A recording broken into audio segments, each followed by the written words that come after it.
Welcome to another edition of Focus on Alternatives, brought to you by ADISA, the Alternative and Direct Investment Securities Association.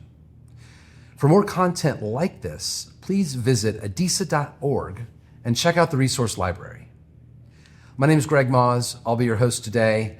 I'm joined by John Grady, the co-chair of the Legislative and Regulatory Committee here at ADISA and also a fellow board member. John, thank you for joining me here today. Great. I'm glad to be here, Greg. Thanks. Want to talk about the latest going on in L&R.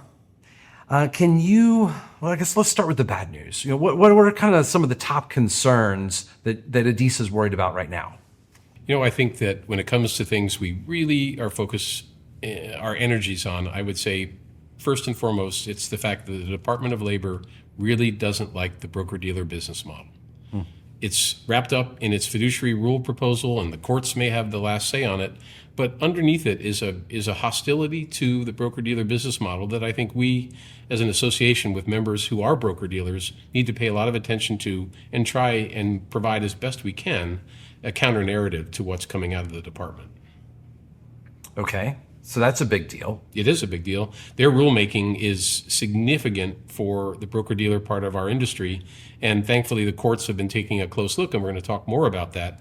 As to how the courts are getting more and more involved in regulatory initiatives. But at this point, it's been stayed, but it's also been appealed. So we have to keep watching. Okay. How are states operating these days with alternative investments? Any concerns there? So what we are keeping an eye on is not yet in the public eye, but what we hear is NASA, which is the organization that really is the collective arm, the securities arm of the states across the country.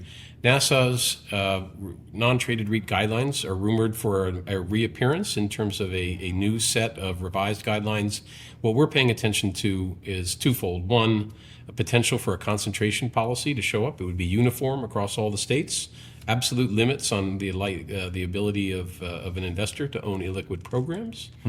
And as drafted the first time around went far beyond that, which was very concerning. But also, there are suggestions, anyway, that we're hearing that NASA is going to propose a significant increase in wealth or income requirements to just be an accredited investor. It's not their decision, but they're definitely putting their thumb on the scale. Well, we will see how that works out. One of the trends that is happening here is there's more of a move to the RIA model.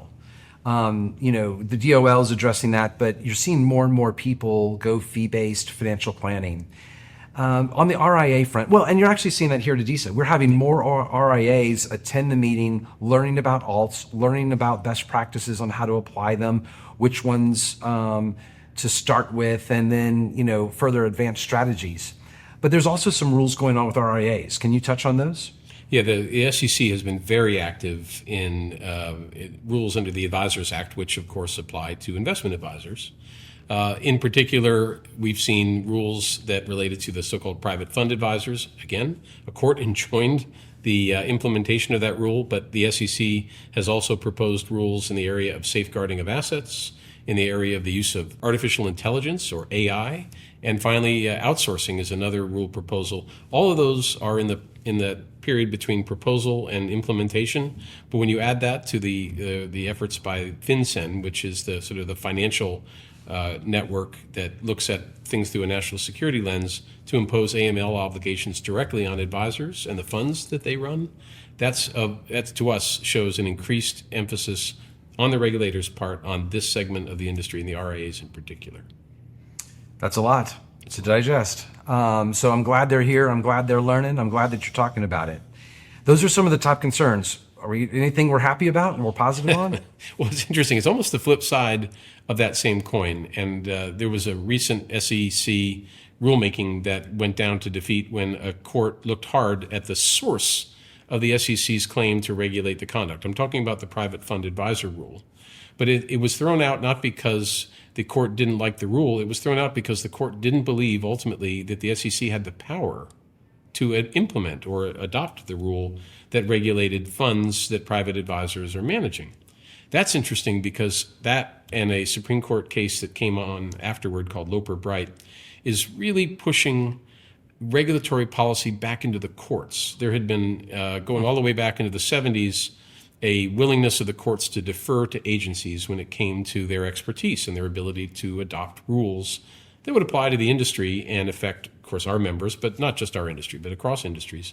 And what the Loper-Bright decision said was that really the courts shouldn't be paying deference to agencies necessarily on ambiguous statutory language. Rather, if it's ambiguous, the agency really enjoys no deference when it tries to fill the ambiguity with a rule of its own construction. That's a huge change. The reason why we say we're positive about it is that it means that rulemaking will now have more of an enforcement mechanism based on, did the agency really have the right to operate in that space? Okay. It's one of the things that is in a sense, a judicial filter or screen on some of the rulemaking. And part of this, of course, has been against a backdrop of no congressional action. So the agencies have been the way that administrations get policy done. Now here's going to be a check on the way that the agencies are making policy on behalf of their administrations. Those are some interesting dynamics. So let's also throw in politics. We're in an election cycle. How is the elected officials going to affect the alternative industry and some of these things we're talking about? So I think it's fair to say through the last 3 administrations that you saw a great deal of policymaking occur in the agencies when the presidents and their administrations were unable to get a lot done in Congress. And that's as true for the Obama administration as it was for the Trump administration and the Biden administration. So the agencies became the place where the agenda could get accomplished, sometimes in close partisan votes inside the agencies themselves. So irrespective of the outcome of the coming election, the fact that agencies are really not going to have the same leeway to sort of legislate, if you will, their agencies, they don't legislate, but to create regulations with almost the effect of legislation without pushback, that's gone. I think the court's review and oversight of that process will mean that the outcome of the election will be less of a carte blanche for the agencies to implement their agendas and maybe force the administration, whichever candidate comes out ahead in the end, to more work with Congress than to just drive their agenda through the agencies. I like the checks and balances. I like the collaboration. We do too. John, thanks for coming on in and sharing those insights with us. Really appreciate it. Absolutely. Thank you. And thank you for watching another edition of Focus on Alternatives. Again, for more content like this, please visit adisa.org. Thank you.